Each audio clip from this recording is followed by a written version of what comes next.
Dobrodošli v podcastu Po desnem pasu. Danes se pa javljamo iz Brežic, torej smo tukaj zelo blizu naše meje. Z mano je pa tukajšnji podžupan občine Brežic in pa tudi kandidat za poslanca na listi Slovenske demokratske stranke, gospod Mihael Petančič. Živjo. Živjo.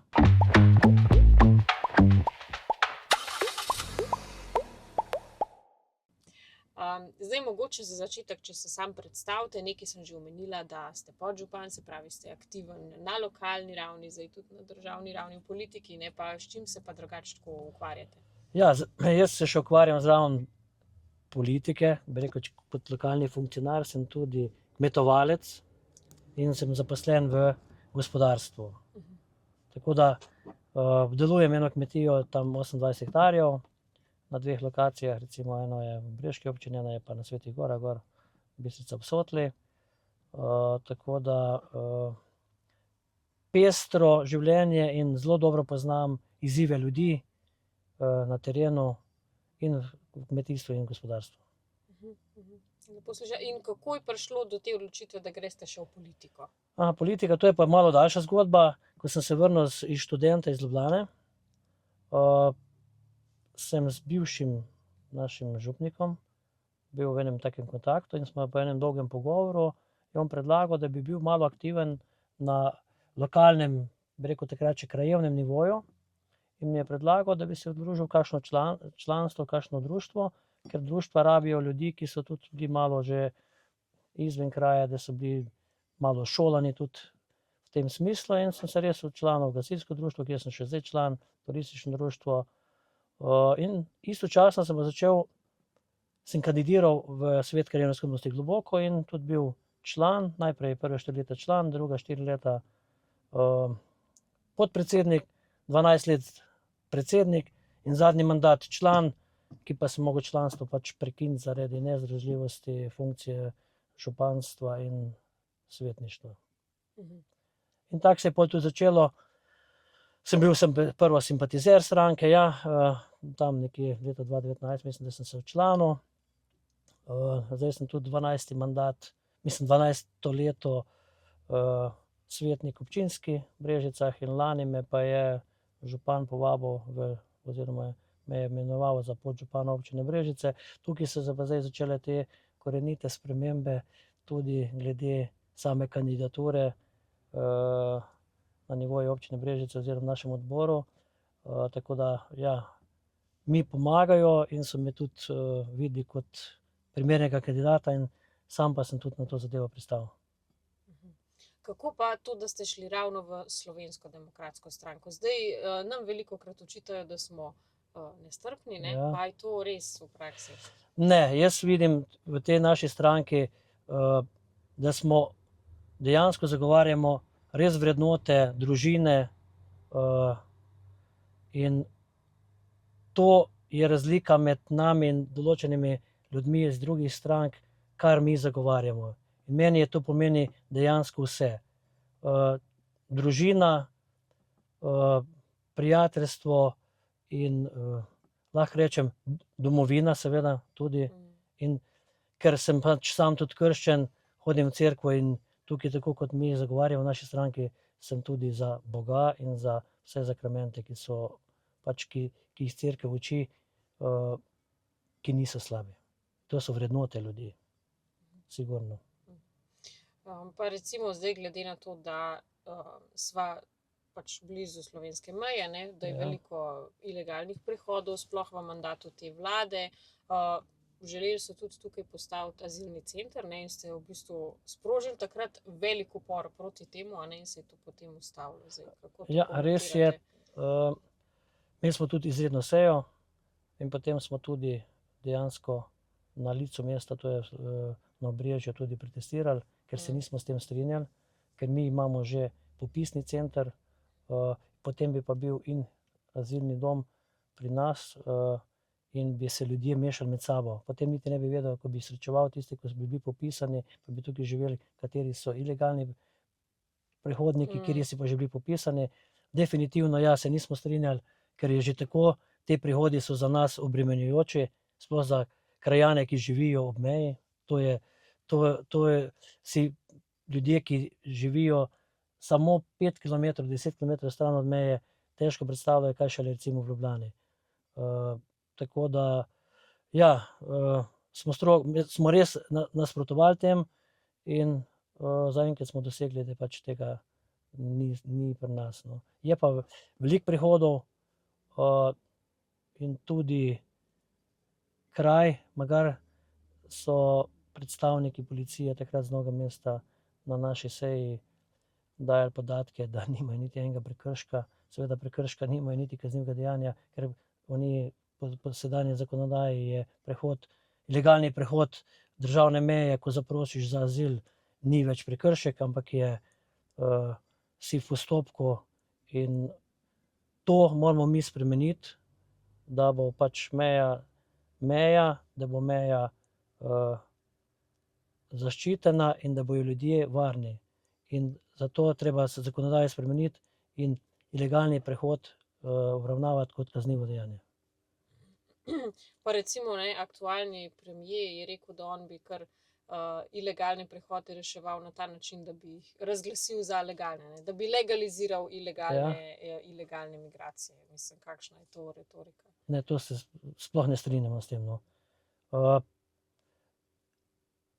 Jaz pač sem mnenja, da jih je treba vrniti takoj na državo, s katere pride, recimo pri nas tukaj dol je Hrvaška, ker je Hrvaška prva varna država in sploh ne razumem, kako da so naši policisti pa naše službe smo dejansko taksisti, ker jih vozimo iz Brežic do Ljubljane, potem gre pa prosto v svet. Ne. Pa še plačamo jih in oskrbimo, za domače ljudi pa včasih zelo težko poskrbimo. Pa če greva še na področje kmetijstva, ne glede na to, da se s kmetijstvom tudi ukvarjate, zdaj vidimo, da v tem mandatu v bistvu je kmet zelo zanemarjen, ne? Ni preslišan, potrebe kmetov so preslišane, bilo je že nekaj protestov, nič se ni premaknilo, veliko je birokracije, veliko je tudi aktivizma, ne? Zdaj v bistvu kmetijsko politiko usmerja aktivizem, ki prihaja ravno s strani Tine Gaber Golob, ne, žene predsednika vlade. Kako to rešiti? Ja, kmetijstvo je, bi rekel, tudi širok pojem, ne. Kmetijstvo je veliko različnih panog v kmetijstvu. Ja, če se zdaj na Gabrovo malo vrnemo,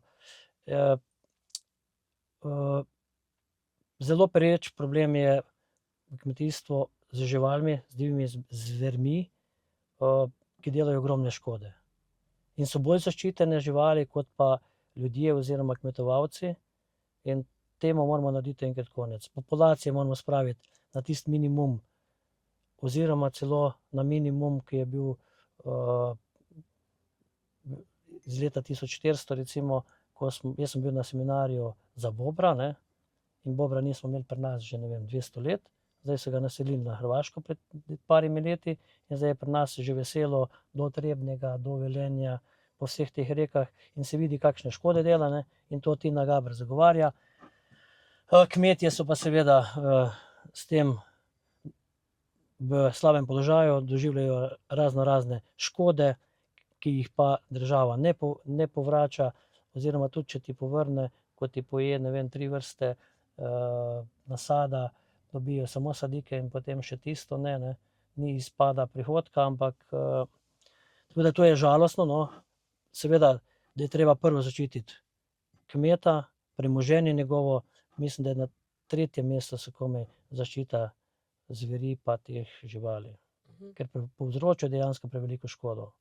In pol delajo študije, takrat je bilo rečeno, da delajo študije, da bi rabili še več denarja in ko sem vprašal na vprašanje, koliko denarja pa zdaj pričakujejo dodatnega za študije, pa niso upali, niso hoteli povedati ali pa niso imeli podatka, samo sigurno so ga imeli, ker če so prosili za denar, verjetno so vedeli, koliko bi ga hoteli. No, in potem sem vprašal celo, koliko škode se bo v prejšnjem letu izplačalo kmetom, ne, in je bil odgovor, da v celem tej posavski regiji ti dol 2500 evrov. Pol veste, koliko se izplača škode? Nič. Ne, nič. Ne, tako da je, ja, žal je tako, no, da trenutno, ampak temu moramo narediti konec in seveda treba kmeta podpreti, kmet mora dostojno živeti, da lahko preživi. Mora imeti dostojno plačilo in pač pogoje za to. In pri tem se strinjam, da moramo spremeniti zakonodajo, sigurno. Kaj pa recimo mladi prevzemniki kmetij, ne? Tega je zdaj vse manj. Kako mlade spodbuditi, da ostanejo v kmetijstvu, da se z njim ukvarjajo? Ja, res je, mladih prevzemnikov je vedno manj. Imeli smo zdaj eno debato, ker je bilo rečeno, da bi na enem občem zboru kmetic in je ena predlagala, da bi mogoče te mlade prevzemnike malo skupaj sklicali, ne, po določenih krajevnih skupnostih, no, in je prišlo do tega, da je recimo v eni krajevni skupnosti bil, ne vem, v zadnjih 2 letih, 3-4 letih en prevzemnik, tako da bi jih lahko prešteli na ene roke. Ja, problem je pri mladih prevzemnikih, ker delo na kmetiji je težko, delaš 24 ur, mehanizacija, ki jo uporabljajo, je zelo draga, to je največji problem. Problem je tudi seveda potem prodaje. Država bi pa mogla spodbuditi tudi predelavo, ne. Mi pridelamo in dostikrat je problem pridelave. Ne? In če bi mi pridelali pol izdelke preko pridelave, bi dodana vrednost ostala dejansko pri nas na kmetiji. Oziroma, ne vem, pridelovalec, ki bi jo pridelal. Tako da, ja, omogočiti mladim prevzemnikom tudi ugodne kredite, tudi stanovanja, hiše, da si lahko zgradijo in posledično vse, kar spada zraven. Povišati mogoče sredstva. Vsak vidi, da pač mladi prevzemnik dobi določena sredstva, ki jih mora v določenem obdobju vrniti nazaj v kmetijo, tako da to je to tako, ne. Ni to, je spodbuda, ampak ni to denar, ki bi ga on lahko, bi rekel, za sebe porabil. Pa še, če greva na gospodarstvo za na konec, zdaj mi imamo izjemno slabo gospodarsko sliko, nismo v kriznih razmerah, pa še vseeno naša gospodarska rast za 30% zaostaja za evropskim povprečjem. Kako rešiti to, kako razbremeniti gospodarstvo, kako povečati gospodarsko rast? Ja, prvo, kar bomo naredili, moramo narediti njihovo trenutno zakonodajo glede plačne politike, da vrnemo nazaj, bi rekel, mini davčno reformo, ki jo je naša vlada sprejela pred 4 leti. To je prvo, da razbremenimo oziroma povišamo odstotek olajšav, da bojo delavci dobili večjo plačo, delodajalci pa ne bojo dodatno obremenjeni. To, potem pa ugodno klimo narediti za razvoj novih industrijskih con, da ne bodo selili sedežev podjetij zdaj na Hrvaško, ker se dogaja, da seveda ne selijo celih podjetij, podjetje ostane pri nas, ampak naredijo mislim, na enem slamnatem naslovu dejansko samo podjetje na Hrvaškem. In zdaj odteka ta denar na Hrvaško, so že primeri. Tukaj, če bi se zdaj zapeljali samo prek čez mejo v Samobor, bi videli, kako gradijo cela stanovanjska naselja in industrijske cone. In to je, mi imamo tukaj dol, recimo res Zagreb, ki je milijonsko mesto oziroma z okolico, ne vem, 1,5 milijona, pa je to sigurno dobra praksa. Pri nas pa predolgo traja, da dobiš določena gradbena dovoljenja in vsa dovoljenja, ki jih urejaš. Tako da to je treba pospešiti oziroma roke skrajšati, tako kot imamo mi zdaj v našem programu zapisano, da se gradbena dovoljenja izdajajo, ne vem, v parih mesecih oziroma da ne prihaja do molčečnosti organov, no. To je prvo, da čakaš in potem pa ti podaš dovoljenje za gradbeno dovoljenje, recimo projektant, se dogaja pa to, da on je pa eno meseco vložil, napisal gor molčečnost organa, potem pa upravna enota še enkrat po uradni dolžnosti zaprosi za dovoljenje. Potem čakajo še več mesecev od tega, ne. To je nedopustno. Treba pač jasno povedati uslužbencem, ti moraš v svojem času narediti službo. Zdaj pa pa je treba, je pa odvisno od šefov, pa naj šefi tudi svoje uslužbence dejansko prekontrolirajo in da jih dobro nadzirajo. No. Pa še za na konec eno vprašanje, kakšen je vaš občutek za prihajajoče volitve? Ja, moj občutek je dober, no. Glede na to, da sem veliko na terenu z ljudmi, je občutek dober, sem vesel, ker smo tudi pred kratkim ustanovili SDM Brežice in imamo kar nekaj novih članov, tudi mladih, podmladka. Na državnem nivoju, kot sem slišal, je tudi veliko vpisanih v stranko SDS, kar je pohvalno. In ne, občutek je dober, no. Moramo zmagati, to je ni druga, ker drugače bomo ostali ne na tem, kar smo bili, kje smo bili leta 2022, ne, ampak bomo šli nazaj, še nazaj. Zdaj smo zelo padli, ker ta vlada, kar je zdaj naredila, ni šla naprej od leta 2022, ne, ko ni rečejo, zdaj dejansko ni več obljubljajo kot mi, ne, nedokončano, se niso naredili nič. Recimo nas za Brežice ni bilo projekta, razen da so nam na Čateškem mostu prebarvali ograjo pa preplastili cesto.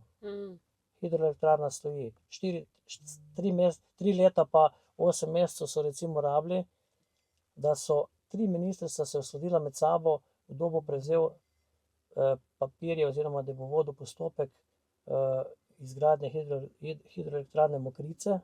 3 leta pa 8 mesecev. No, zdaj so menda se dejansko dogovorili, to bo zdaj to prevzel, da bi javno predlagalo nad zasebnim. No, zdaj je že od tega, kar so se dogovorili, že spet menda 3 mesece, tako da zdaj bojo volitve. Žalostno, ker res ni projekta, ki bi, imamo projekt nadvoza na železniški postaji v Brežicah. Sedaj so prestavili na leto 2030. Se bojim, da to ne bo. Še takrat ne, imamo most na Čatežu, že tudi čakamo 10 let ali pa 8 let je projekt narejen, ker pa niso zgradili hidroelektrarne Mokrice, ker bi mogli Savo, je predvidena Sava poglobitev za 2 metra, zaradi tega zdaj mosta ne morejo narediti, ne, in tako naprej. Zdaj, ko bo prvo večje poplave, bo razlivno polje naša Vrbina, ki je kar, bi rekel, kmetijsko velika površina in je to pač razlivno polje zaradi Čatež, ker pač pa da ne poplavlja v največjem obsegu recimo Rigonce pa Loče. Ampak zaščitniki, ki so, ne,